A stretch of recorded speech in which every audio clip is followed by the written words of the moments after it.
ado, Katrina, off you go and talk about experiences from high-performing teams. Cool. Okay, thanks, Gillian. Thanks for coming. I was kind of talking this up on Twitter because I was like, yeah, I want people to come to my session, but now I'm like, oh shit. So, great. So I'm going to talk about 4 different teams that I've been a part of, and I want to draw from those 4 experiences for kind of generalized lessons that I took about high-performing teams.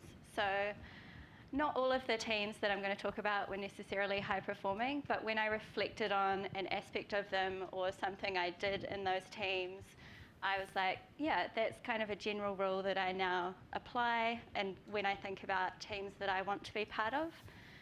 The 5th point there is around a heuristic that I use to determine whether or not I think a team is high-performing, kind of from the outside. So I'm going to go for it. So team number 1, I'm going to talk about reward systems. So first off, this is not my team. Don't start looking for me in this photo. I'm not there. The point of this image is that from the outside, this team was viewed as kind of a team of superheroes. Like, people were really happy with us. The business thought we were awesome. They were getting what they wanted from our team. And like, generally, the organization was like, yes, that team, everyone should be like that team, 2 thumbs up. As someone who was in that team, it felt kind of like this. So we were using a Kanban development model, and pretty much like, we were awesome at work in progress limits and getting our flow through the team, but the repetition of what we were doing just kind of was the same thing every day, consistently awesome, but when you're the person doing it, it's a bit like, oh yeah, woo, we were great again, yay. So for me, what was lacking was like that, yes, holy, we are awesome. And it's, to me now that I've got a bit more experience, the contrast between like being in a Kanban team and being in a Scrum team. So when you're in a Scrum team, you set up some goals for a 2-week sprint, and at the end of the sprint, you get the finish line and you're like, woo. And in a Kanban team, you kind of don't have that clear like, yes, we rock. So you're just in this constant marathon of like, I am awesome, but I'm only 20K through, and like, I know we're eventually going to finish the project, and like, there's those kind people on the side of the road who are like clapping for you as you run past them, but you're like, yeah, okay. And you just keep going and going, and that feeling of like, isn't there. So as well as being an awesome tester, I also volunteer as a brownie leader, and I was at this stage having some issues in my brownie troop around behaviour, and we were taking my girls on a camp, and I decided to implement this thing called brownie points with my brownies. So brownie points were, you can buy packets of like coloured matchsticks, and all of the leaders had these coloured matchsticks in their pockets, and when the girls did something good or we wanted to recognise a particular behaviour, they'd get given a brownie point from our pocket, and they got to go put it in their team jar of points, and it all got very exciting, and people would like gather around the points jars during their breaks and like count out how many different matchsticks they had, and the girls were really motivated by this, and so we had a great like camp experience because they weren't horrible, they were awesome, because I invested $2 in coloured matchsticks. So I was like, reward systems are working in this context. How can I make them also work in the context of my team? So 7-year-old girls, software developers, are there any parallels here? So what I decided to do was star charts. So I didn't want to go with like this girly stuff because I wanted people to get into it. So I just made a Word document and went like lo-fi, no pink stars, but wanted to be like, okay guys, this is kind of a joke, but I want to see how it goes. We're going to have star charts. I have these gold stars. on my desk, and if you do good things, like, you're going to get stars, and it's going to be awesome. So I was pleasantly surprised by how well this worked, and I'm conscious that some of the developers who are in this team are in the audience right now. So what I said was, if you get 10 stars, I will buy you a chocolate bar. I had no mandate to do this. I was just like, wouldn't it be cool if we were kind of rewarding each other and giving each other that yay feeling that had been kind of absent. So I started giving people stars, and then the developers got awesomely competitive about this. So in this example, Andrew would be like, haha, I have 2 stars, you guys suck. Which kind of wasn't where I was going with it, but it was a nice kind of flow-on benefit, because once those people got competitive about it, then they were really motivated to do like the things where they would get stars, and so our team got a bit more awesome. As it went through, so initially I had all the stars on my desk, and I would emphasize to people that they could, like, anyone could give anyone a star, right? But because they were all sitting on my desk, mostly it was just me giving people stars. So after a couple of weeks, I split up all the star stickers and walked around and gave, like, each person had stars on their own desk so they felt like they could give it. And eventually other people started giving stars out too, like shyly and a bit like, oh God, I can't believe I'm doing this, but they did it. And, you know, people get more stars and it started to build up. I left before I had to spend $2 on a chocolate bar, so this was free for me, and it made, like, the behavior of the team got more awesome. And for me, it felt like we finally had something that was like, yay, look at the good thing we did. So I want to say one more thing about this. People have asked me about the people who weren't competitive. So on this list, like, Andrew and Thomas were like, yes, I'm going to beat you, it's going to be awesome. And then John was like, I can't believe we're doing star charts. Even the people who weren't that into it, when you gave them a star, you could just see, like, that special warm fuzzy feeling. Like, they were a bit ashamed about it, but also, like, you know, it's hard to be sad and down when people are like, have a sticker. So it was awesome. So what did I take from this? From my generalization from this is, for a high-performing team, you need that yes feeling, or even when other people think you're awesome, that feeling isn't necessarily present in the people who are part of the team. So my broad generalization is, if you're using Kanban, some kind of structured reward system so people get that positive feedback and that, like, warm fuzzy yay is really good. So you don't necessarily need to use star charts, because I know that, like, not everyone is capable of pulling off, like, 7-year-old reward systems in a dev team, but something that is structured and says, like, yeah, you guys are doing a good job, not just the polite applause on the side of the road as we march through, like, K number 21 of our marathon, but something more structured that's like, yes, you guys rule. So, team number 2. I went into this team at a government organisation. It was one of 2 Agile teams in the organisation, and they were using Rally for their work management. The other team that were there, the tester was using Rally to record all of the defects that they found in the product. And what I could see as an observer from outside that team was, it meant that the tester would test for the day, they would raise all the defects in Rally, and then in the stand-up the next morning, they would talk about all the stuff they'd found the previous day. And then at some stage, one of the developers would go look in the tool and, like, work out what they wanted to do or ignore. And it was kind of a long process. It seemed really odd to me. So I had never worked in an Agile team where they used defect management religiously, where you had to go raise a defect in a tool, if you wanted to raise a bug. So the nice thing was that the team I was in was a little bit self-aware.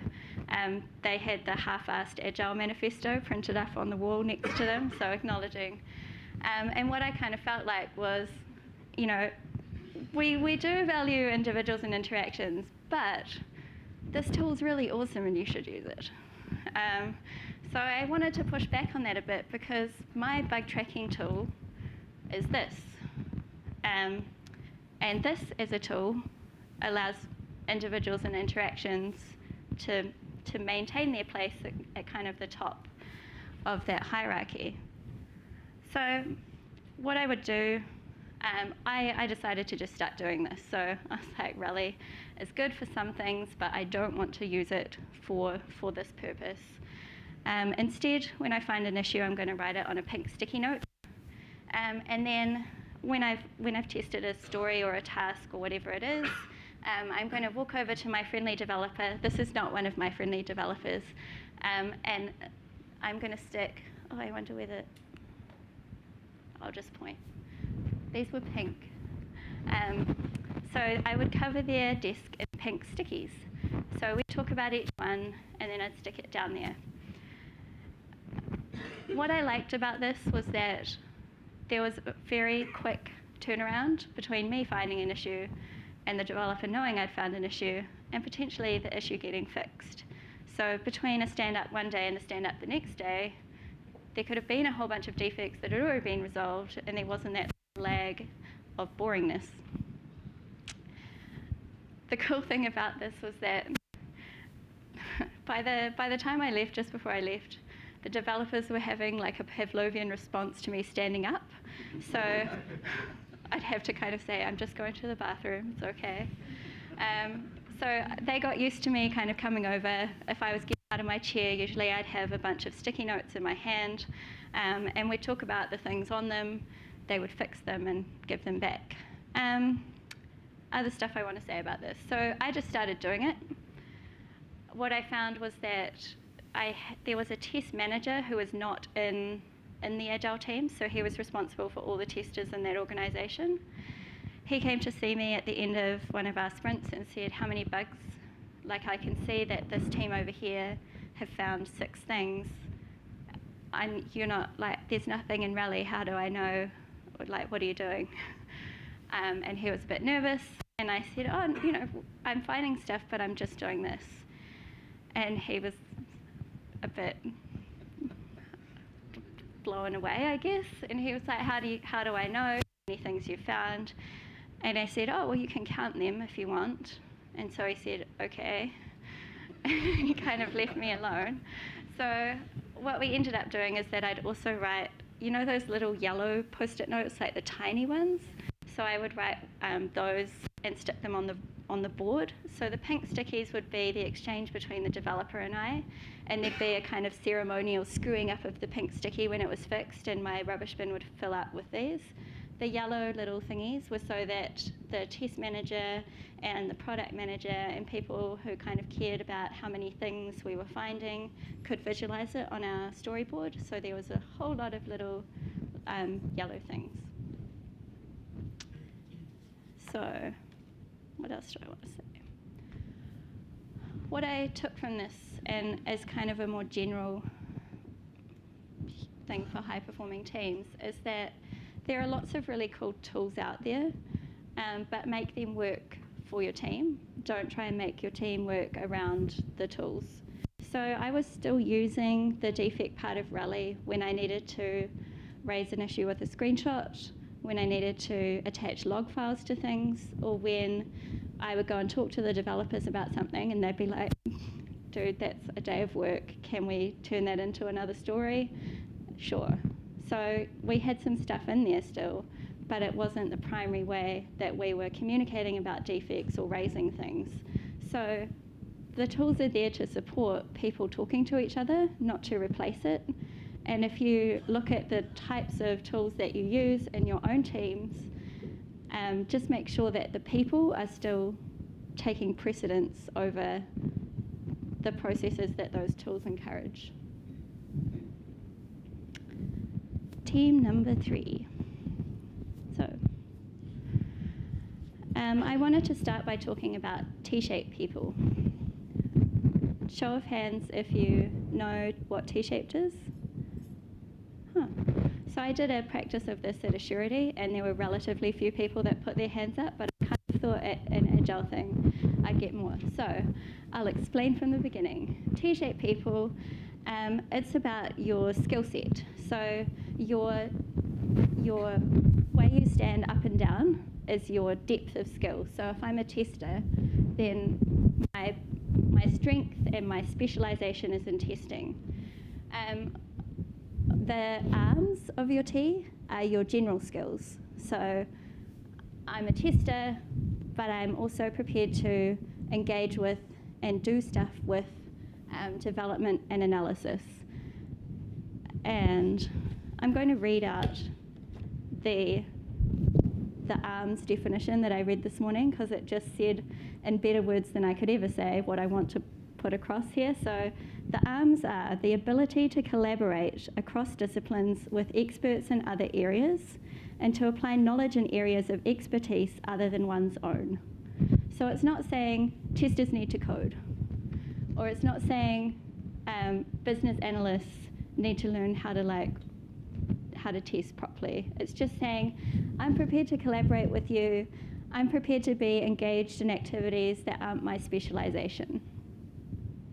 So the thing I like about this, and the way I kind of picture this, is if you've got a team of T-shaped people, then if you imagine like my BA is like, oh, I will collaborate with you, developer. And then the developer's like, BAs, they're friendly. And it's like the arms join together and it's kind of like they're hugging. And then the tester's like, devs, you're cool. And yeah, so what happens is you get this. Oh. And like everyone is friends. So the thing I like about this is like when people are prepared to engage with other people, then you can get this really effective, like literally a scrum of people who are going, you know, we're awesome, we're all in this together, we're all going to work with each other, our ideas can like zip around between people, and we are a great team. So the thing that kind of clarified this in my head was actually an experience where I didn't have this, which I want to talk a little bit about. So I was engaged to go into a team where they had 4 developers and 4 BAs, and they had no testers, but they didn't have headcount to get more people. So what they wanted was for someone to come in and teach testing to their existing resources, so they'd have a cross-skilled team and they would cover all their bases and everything would be ace. So this is the experience that I talk more deeply about when I have talked at previous presentations. But what I took from that is that even when you're largely successful in getting people who aren't testers to do and think about testing, it still feels a bit like this. So the people are kind of holding out their arms and they're like, yep, you know, I'm prepared to do it. I'm happy to collaborate with people who are doing testing. But when you're missing a specialist skill, there's kind of that hole in the team. So there's not that depth of knowledge anymore about testing. There's not the person who's passionate about it. You can get away with kind of some weak sauce arm flailing, and there's no one there to be like kicking and saying, actually, you have to do X and Y.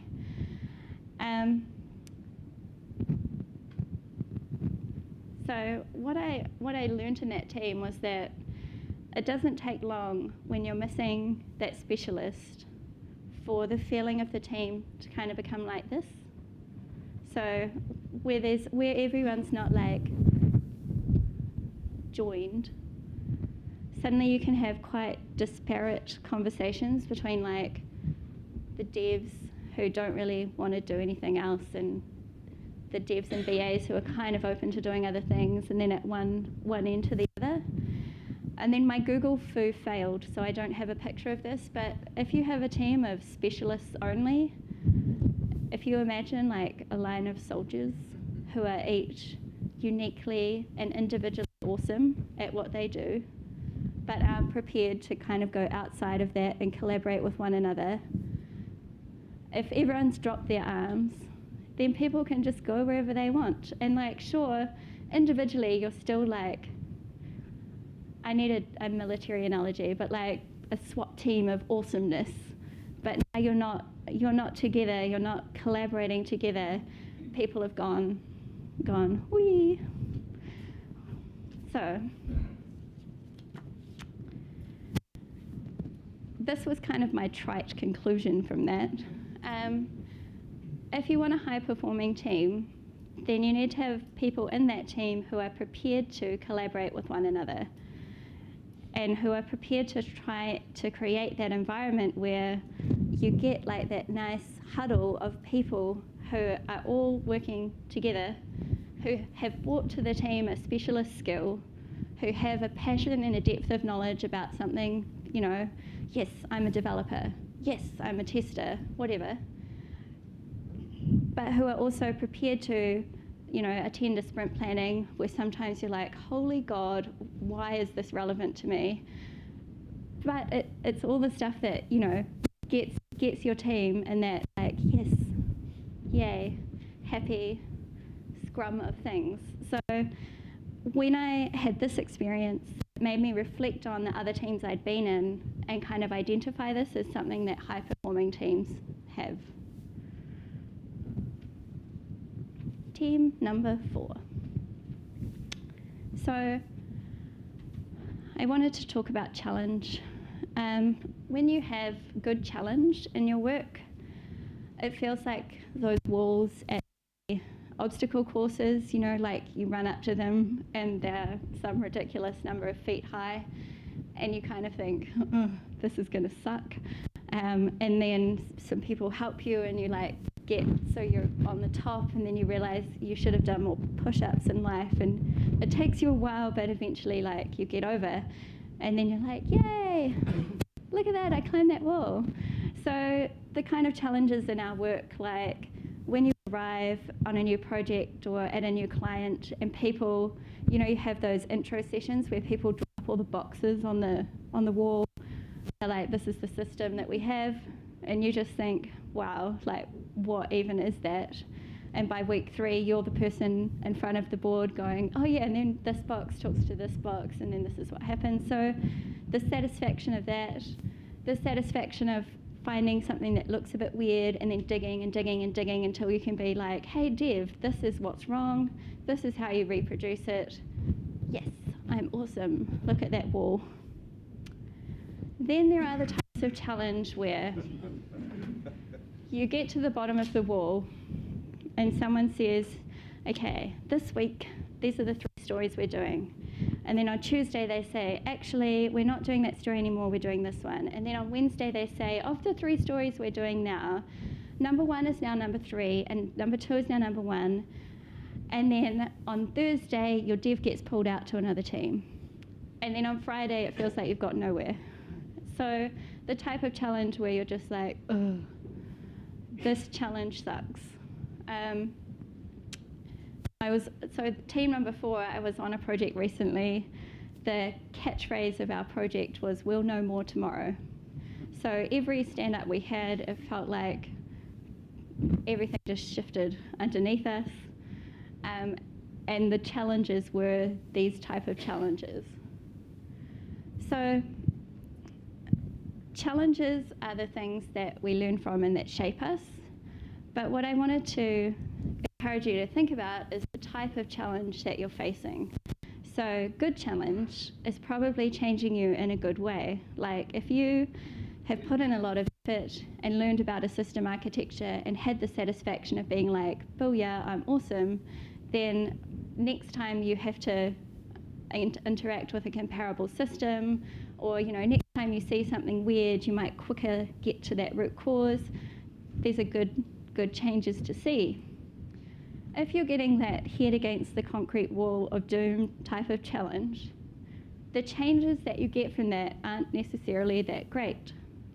So what I found myself becoming in the team of You'll Know More Tomorrow was this. So the guys in the balcony have kind of removed themselves from the Muppet Show and become those bitter and cynical people who sit up and kind of comment about what's happening. And I find myself where the challenge is bad. This is kind of a coping mechanism, right? Like, you can't just stay engaged and like, yes, we're going to beat this every day when it just keeps shifting or when your challenges are the wrong kind of challenge. Eventually you end up in the balcony being like, huh, that team, look at that team. If you're a high-performing team, you're the Muppets in the Muppet Show. So you're the ones down on the stage getting the job done. You know, there might be some funny escapades with a special guest who like falls asleep in a cupboard and then Miss Piggy has to find, and then Kermit does something cool. But eventually these people overcome their adversity and their show is all the better for it, and you know, there's hilarity. Everyone has a fun time on the stage. In a high-performing team, you just want the people who are engaged and in the show and trying to get things done, not the people who have stepped back as a means of preserving their own sanity and bitterly commenting on the activities that people are engaged in down on the show floor. So this experience in this team kind of clarified for me how I end up out on the balcony. It's when the challenges that I'm seeing are not the satisfying kind of challenges. It's when they're the challenges that I think, and then by the time I've thought that for 3 weeks, I'm like, you know what, you guys just have fun. I'm over here now. So the last thing I wanted to talk about is a heuristic that I now have for detecting high-performing teams. So when you ask people whether they're in a high-performing team, you kind of get a varied response. Like some people aren't too comfortable with the phrasing. People can be overly modest and like, team's kind of good, but there's some issues. Or the reverse where they're like, our team is awful. It's really bad. Don't come anywhere near our team. But actually, they, you know, in comparison to some other environments, are doing a pretty good job. So the way I now detect this is by asking people what they do. So in kind of a barbecue conversation, or when you first start a new job, like, you know, the kind of times when you walk up to someone and say, hey, I'm Katrina, what do you do? And what I've kind of started to observe is that people talk about their jobs in one of 3 ways when they work in software. And I think it's an indicator of the type of team and organisation that they're part of. So someone might answer this question, I'm a job title at organisation. So at the start of my career, I would have said, I'm a software developer at Core Technology. That's what I do. I'm a solution delivery engineer at Oracle. You know, that's my answer. This to me tells me that you are probably working in a waterfall organisation where you're sitting as part of a team of people who do job title, and that's kind of how you identify yourself. So then there are people who say, I'm a job title in the team at an organisation. So this is where giving examples starts to get tricky, because it's about things I've just talked about. So I'm sure you can fill in the gaps. I'm a tester in a product team, you know, at government org or financial org or whatever it is. To me, this is an indicator that the organisation is probably agile. So these people are starting to identify by their product team. So they're probably sitting in a team of people who are working on a project or a product rather than being arranged physically by their disciplines. To me, this also tells me that they're probably not a high-performing team. So these people are still identifying themselves as an individual role within this group of people who are trying to do something. The way I've found that people start to talk when they're part of a high-performing team is they say, I work in team at organisation. So people kind of let go of their job title and they start to take a real ownership of the product or the project that they're part of. So to me, this says that's the people who are in those little huddles of awesome where, you know, they're a tester, but primarily they're part of the team of like this amorphous blob of clay people who do awesome things. So I kind of like this as a heuristic for identifying, trying to pick out those people in organisations who are in really good teams and who are doing good stuff, because the way that they start to talk about their work really changes. So I have talked about 5 things. Reward systems, so high-performing teams, giving people the yay. Informal face-to-face comms, so looking at your tooling, making sure that the tools that you have are supporting the people rather than vice versa.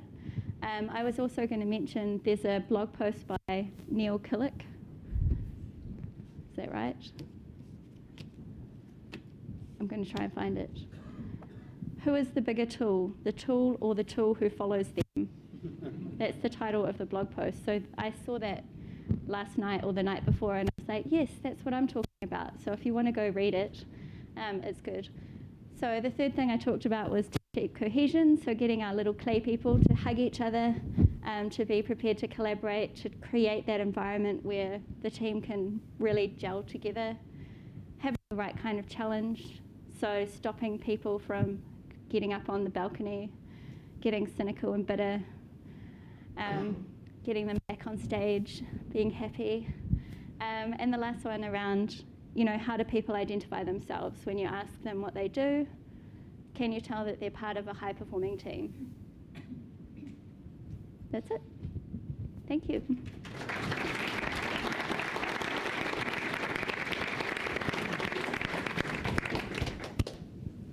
I'm just going to, yeah, this is working. Any questions for Katrina?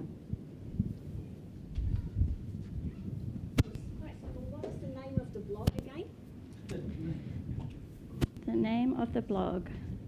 Who is the bigger tool, the tool or the tool who follows them? It's also on my Twitter feed if you want to go and find it. It's not very long and it says the second thing of what I just said, but differently. Yeah. And it was, did you say Neil? Neil Killick, so Killick. You definitely need a mic. I do, yeah. Hi, Katrina. Hi, Great Kevin. talk, thank you. Thanks. No, it wasn't the question. This is the question. So did you find that when you handed out stars, people who didn't get many stars became depressed about not getting many stars? So I tried to keep it fair, but also honest, because there's nothing worse than a pity star, right? Like you don't want to be the person who has 1 star and everyone else has 5 stars, and you're like, man, what is this star chart bullshit? So yeah, I tried to keep it fair, but also honest. So recognizing that for some people a good thing is like a normal thing for other people in the team. For them it was like awesome. So we had some junior devs and senior devs, and so the good was variable based on kind of what they did. And also the senior devs, once they started to give out more stars, it also started to even out, because I don't really know what awesome is for a dev. Like I only know the awesome that makes my job easier, so I'd be like, yes, keep doing that, have a star. So yeah. So you found that people who initially got low stars tended to score better by recognizing poor performance? I think we evened it out. Like there were people who had fewer. I like to think there weren't any emo people hiding amongst us. Like I think it was pretty fair. Yeah. Any other questions? Any advice for distributed teams? Around specifically reward or? Just in general, the way of working. I mean, we have to use the tool. We can't put a sticky on someone's desk. So I have worked, so I spent 4 months in Uruguay. This wasn't as part of an Agile team, but I definitely needed to interact with people on a very regular basis through geographic challenges. Any kind of instant messaging that you can have open and people know that they can use, like, seems kind of a no-brainer. So if you've got an Agile team of 8, just have a group Skype chat. It's open all the time. That can be your bug raising. You can use an emoticon for a bug. Type in the text. Maybe you can take offline like the discussion about it, but I guess keep as much of the communication as you can would be my advice. Because people generally don't want to do stuff if you just raise it in the tool. They want to do it because you've asked them nicely and told them and explained why it's important to you. And if you lose all that stuff, then it gets hard. Yeah. How do you get people back engaged again? How do you get them down off the balcony and back on stage? Good question. So, how did I get off the balcony? I switched teams. I think it's really hard. I think you have to demonstrate that the challenges that got people there in the first place have started to be addressed. So if you're having retrospectives and people are bringing these issues up, and there's a clear action list from those retrospectives that's actually getting actioned and things are genuinely, starting to move, it's obviously a lot easier to climb up there than to come back down. So it might take a little while, but hopefully when people can see that things are genuinely changing, they can start to re-engage. Like, they don't need that safety on anymore. Yep. Any other questions? I'm just wondering how you keep track of all your bugs that you're putting on someone else's desk. Say, for instance, those post-it notes fall off, the planner comes to I love this question. What about the cleaners? They love pink post-it notes. How do you stop them stealing them? So what I say to people about this is, if it was really important, I'll find it again. Yeah, but you may not, right? I may not, but it might not have been that important. So it's a bit laissez-faire or whatever. But if it's an important thing that I've found, like, people are using this software all the time, like, we're all working on it. If it was a critical thing that the cleaner screwed up or vacuumed in the night, and the next day they give me back 3 of the 4 things, and we'll be like, dude, where's that other one? If it's something little, then maybe I'll find it again, or maybe I won't. But if it was important, it'll come back. That's kind of my attitude to it. Also, for the people who didn't like that answer, like my project manager, there was little yellow ones on the board. So if we got to a stand-up, it starts to become obvious, right? Everything else has moved, and then there's still that one little lonely yellow who's sad. It's like, why is that not fixed? And the dev's like, my desk is not pink. It's like, well, clearly something is now missing, so we can write it out again. Any other questions? Okay, so that's a really good talk from Katrina. I think my takeaway is it's okay to be a Muppet, but don't be a Muppet in the balcony. I think I'll use that quite a lot. Anyway, thank you again for Katrina.